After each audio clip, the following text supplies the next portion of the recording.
Super এল নিনোয় super গরম। পৃথিবীর জলবায়ু বদলে এমন এক ভয়ঙ্কর পরিস্থিতি হতে চলেছে যা নাকি গত 150 বছরে হয়নি।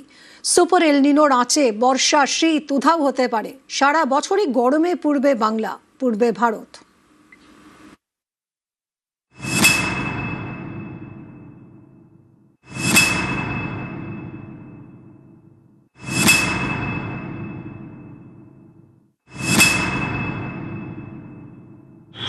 বিশালই গরম হচ্ছে এখন, প্রায় প্রতিদিনই এখন ওয়েদার থাকছে ওরকম, তারপর হিউমিডিটি থাকছে। বৃষ্টি হলে খুব ভালো হয়, প্রচুর গরম হচ্ছে।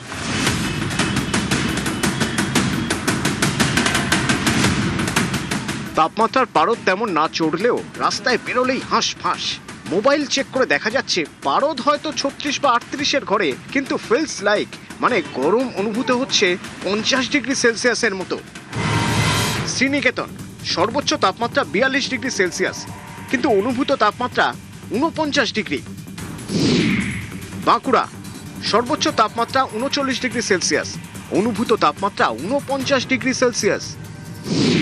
কল্যাণী সর্বোচ্চ তাপমাত্রা 36 ডিগ্রি সেলসিয়াস, অনুভূত তাপমাত্রা 49 ডিগ্রি। কলকাতায় সর্বোচ্চ তাপমাত্রা 38 ডিগ্রি সেলসিয়াস হলেও অনুভূত তাপমাত্রা 51 ডিগ্রি সেলসিয়াস। বিশেষজ্ঞরা বলছেন এসবই এল নিনোর প্রভাব। স্প্যানিশ ভাষায় এল নিনো মানে বাচ্চা ছেলে। সেই বাচ্চা ছেলের এমন দাপট যে অনেকগুলো দেশে টানা দহন জ্বালা চলবে, খরা হবে, মহামারী পরিস্থিতি তৈরি হতে পারে। এল নিনো হচ্ছে সমুদ্র সমতলের তাপমাত্রা বেড়ে যাওয়াকে এল নিনো বলে। তবে তার একটা রেঞ্জ আছে। নর্মাল তাপমাত্রা থেকে যদি 0.5 থেকে 1.5 পর্যন্ত সমুদ্র সমতলের তাপমাত্রা বেড়ে যায় তখন তাকে এল নিনো বলে। আবার এটাই যদি 1.5 থেকে 2.0 পর্যন্ত সমুদ্র সমতলের তাপমাত্রা বেড়ে যায় তখন তাকে বলে সুপার এল নিনো। এর পরেও আরেকটি আছে যে 2.0 থেকে যদি 2.8 পর্যন্ত যদি বেড়ে যায় তখন তাকে বলে মনস্টার এল নিনো। 17 শতকে পেরুর কিছু মৎস্যজীবী প্রথমে লক্ষ্য করেছিলেন প্রশান্ত মহাসাগরের জল অস্বাভাবিক গরম হয়ে উঠেছে। আবহাওয়াবিদরা গবেষণা করে বার করলেন এর মূলে এল নিনো। এল নিনোর সময় প্রশান্ত মহাসাগরের পূর্ব উপকূলের গরম জল মহাসাগর সংলগ্ন স্থলভাগের বিভিন্ন দেশের বহু এলাকার তাপমাত্রা বাড়িয়ে দেয়।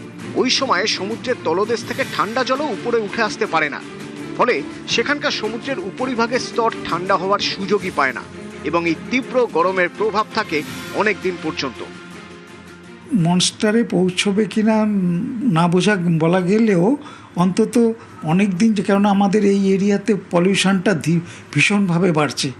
সেটা আইপিসিসি বারংবার সতর্ক করে দেওয়া সত্ত্বেও কিন্তু মেনটেন হচ্ছে না।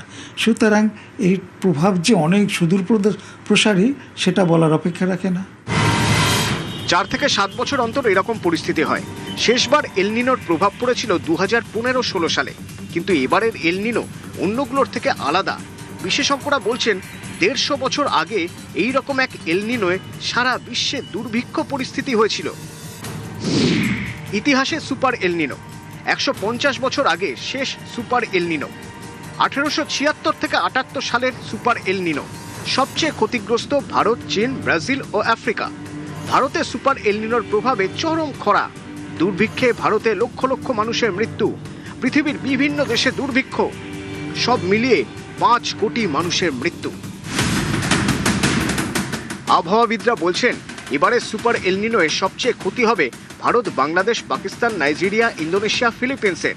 উত্তর পশ্চিম ও মধ্য ভারতের কিছু কিছু অঞ্চলে তাপমাত্রা 50 ডিগ্রি সেলসিয়াস ছাড়িয়ে যাওয়া অস্বাভাবিক নয়।